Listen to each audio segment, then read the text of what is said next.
It's the Twinspires Racing Roundtable. I'm Ashley Anderson here with James Scully and Vance Hansen. We'll be covering a whole lot of Breeders' Cup prep action from over the weekend. We had Del Mar and Saratoga hosting Breeders' Cup preps, and we'll also talk some performances that caught our eye from over the weekend.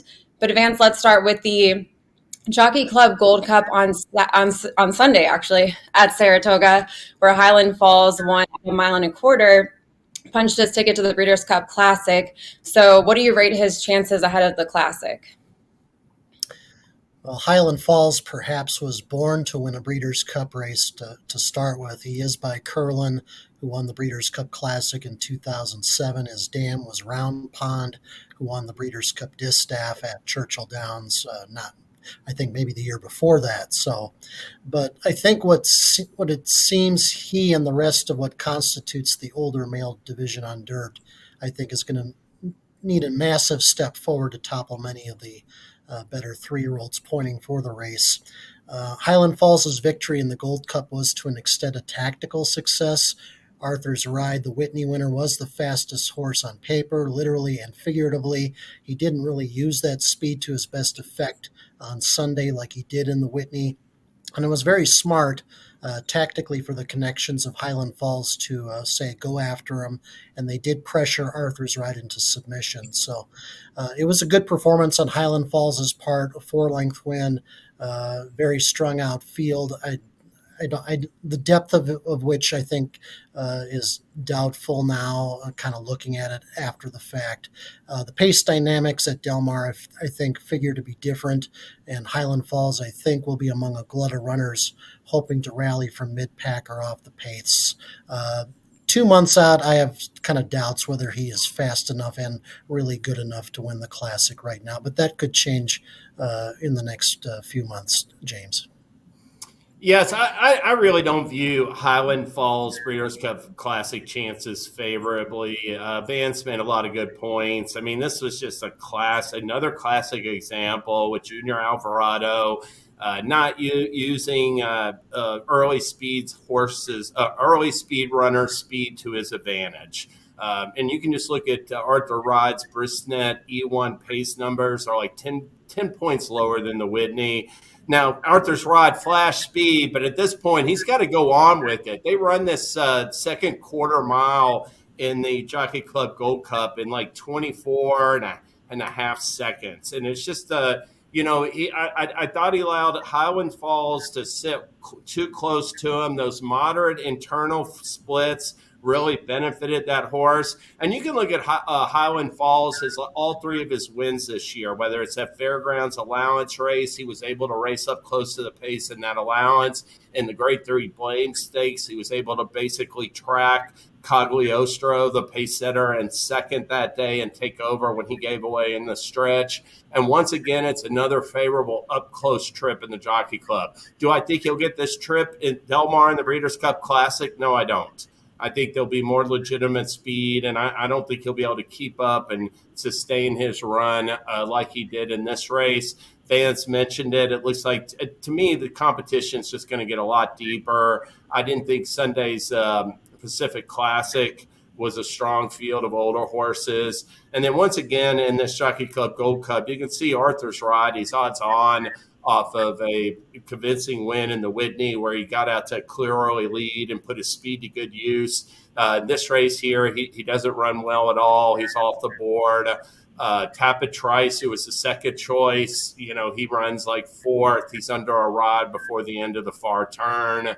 And we have a horse, Pyrenees, who comes running late for second, and Disarm gets up for third. But it's tough to envision that the Jockey Club Gold Cup this year will have a serious impact. As far as Highland Falls, to his credit, I do think a mile and a quarter distance, Ashley and Vance, is his best trip. So I wouldn't count out a potential minor award, but that would be the best case scenario. And I don't view his win chances favorably at all in the Breeders' Cup Classic. I'm with you. He had a 101 Brisnet speed figure, tied a career best, but that's still, a couple points below fierceness in his last 2. Though if you look at class rating with Brisnet, Highland Falls got a 125 that matches what City of Troy got in the Juddmonte International, but He was weakening in that final furlong. His final time was a second slower than Mixto over at Del Mar in the Pacific Classic. So I wouldn't say, he's by any means top contender in the Breeders' Cup Classic, but maybe on his best day he could pull off an upset. But he's definitely right now a step below the top contenders in that race. Well, let's move over to the other win in your in events from this weekend. So, James, what were your takeaways from those races? Well, I'll mention the Green Flash, which was a win in your end for the Breeders' Cup Turf Sprint. It was held at Del Mar at the same 5 furlong distance. They're going to run the Turf Sprint this fall. And after dropping his first 2 starts this year, Motorius rebounded in the Green Flash. He won this race for the second year in a row. And I really thought it was a bold late run to get up late in here. It really showed that turn of foot that has been really favorable at Del Mar. And he is now 3 for 3, Motorius is, on Del Mar's turf. All 3 of those races have come at 5 furlong distance. So, he's going to be in with a chance in the Breeders' Cup Turf Sprint. Now, this year's Turf Sprint, it looks like it's going to feature a deeper field than last year, potentially with Cogburn. He's going to run this Saturday, Kentucky Downs, but he set a world record when winning the Jaipur earlier this season, I believe, at Aqueduct or at Saratoga. And he's going to be the horse to beat in that turf sprint if he runs well this Saturday. But Motorius is going to be in with a chance. He was actually favored in last year's Breeders' Cup turf sprint at Santa Anita, but he doesn't run as well. He lost his last 2 starts at Santa Anita, didn't have the cleanest trip last year. And like I said, he's just way better at Del Mar. So he's going to be a contender for Phil D'Amato. He runs well fresh, and he's going to train up to the Breeders' Cup Turf Sprint off of Saturday's win in the Green Flash. Vance. Yeah, I agree with you that the Green Flash was probably the most important of the win in your ins this week, and based on who won. Motorius, as you said, 3 for 3 now over 5 furlongs on the Del Mar turf. As you said, beaten favorite in the race at Santa Anita last year, and Cogburn perhaps is too dominant a division leader for him to topple, all things being equal, and I would probably believe that whether Cogburn wins this weekend at Kentucky Downs or not. Cogburn actually didn't win at Kentucky Downs when he tried that race last year, so he's going to be a formidable foe for Motorius, but of all the other winning year-in races this past weekend, I think the Green Flash probably has the best chance of producing a Breeders' Cup winner. Some of the other races that were winning year-in races over the weekend were not very substantive. The Pacific Classic was one of the weakest renewals in race history and was won by a horse still eligible for his entry-level allowance condition. And if not for the fact that Del Mar is firmly in the Breeders' Cup site rotation, the Del Mar handicap, which is 1 3/8 miles on the turf, arguably wouldn't even be a win in your in for the turf, given its grade 2 status and its relatively modest purse. And then the other race, Breeders' Cup win in your in on the weekend, was the Flower Bowl at Saratoga. And Idea Generation for Chad Brown stole this race wire to wire over soft ground. And she may not even go for the filly and mare turf because Brown said after the race that this filly really needs needs to be a lone speed situation for her to excel at, and soft ground. Neither of those circumstances are going to be likely at Del Mar, so she may pass the race altogether. And if there's one horse to take out of the Flower Bowl, it would likely be runner-up Warlike Goddess.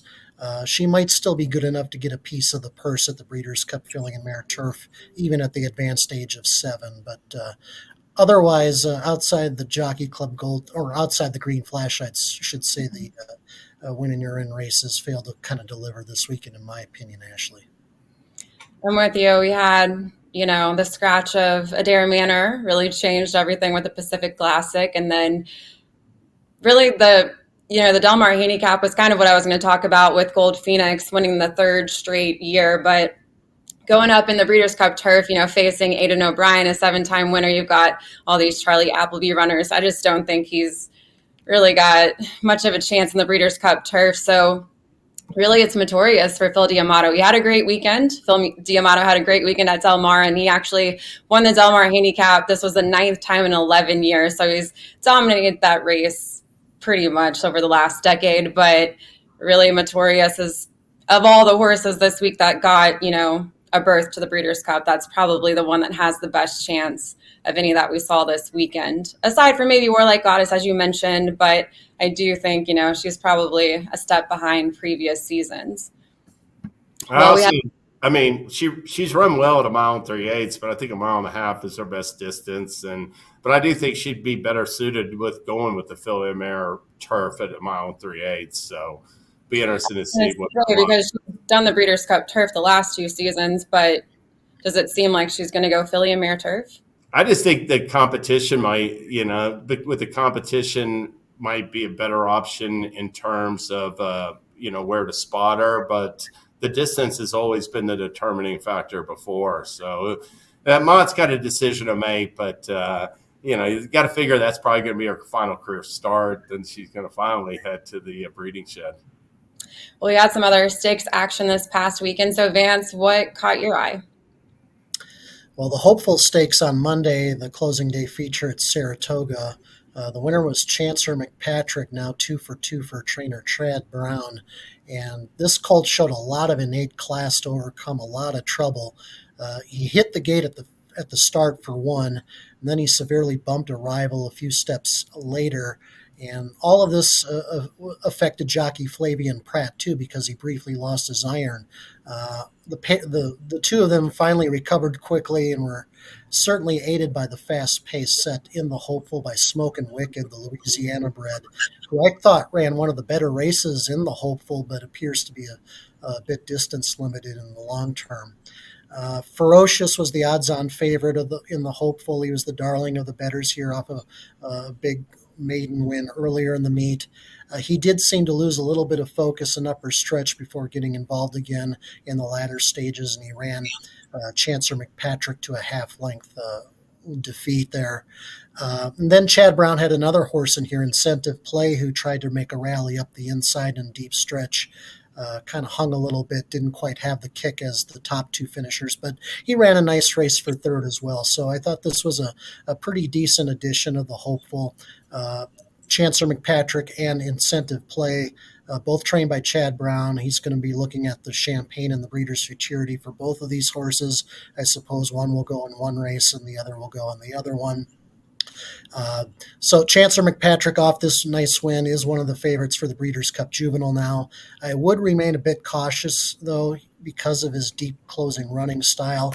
It's not always the most effective one to have, especially when stretching out the 2 turns. And his stablemate Sierra Leone could certainly tell him about something like that, James.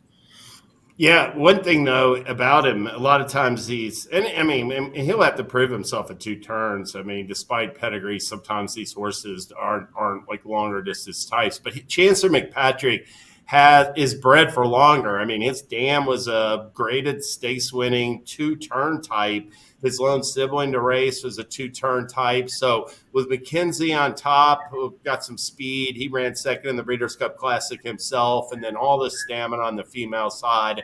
Chancer McPatrick looks pretty good for longer distances based on pedigree. I thought that was – I did think Ferocious. It looked like he was languishing in mid-stretch and was going nowhere. And when Chancer McPatrick ran past him, he seemingly just latched onto the back of his saddle and came with a good late run.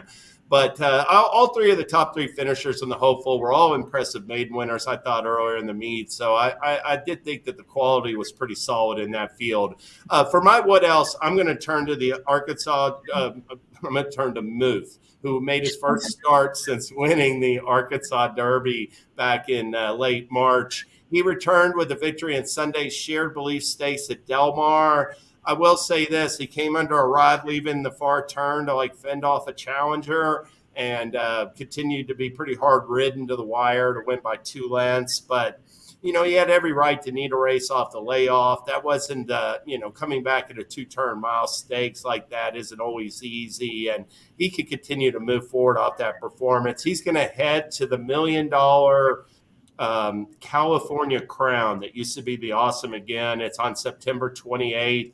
That race 1 mile and 1/8, and with a strong showing there, Muth will just add his name to the roster of 3-year-old contenders for the Breeders' Cup Classic. So a solid comeback effort. I think he'll keep progressing upon it, and we'll see if he does so in late September. I'll also mention for Del Mar, Hope Road. This is a filly that ran against Tamara last year a couple times, was winless from 3 starts. She got transferred to Bob Baffert this year. She broke her maiden by 5, won an entry-level allowance by 5, both races at 6 furlongs.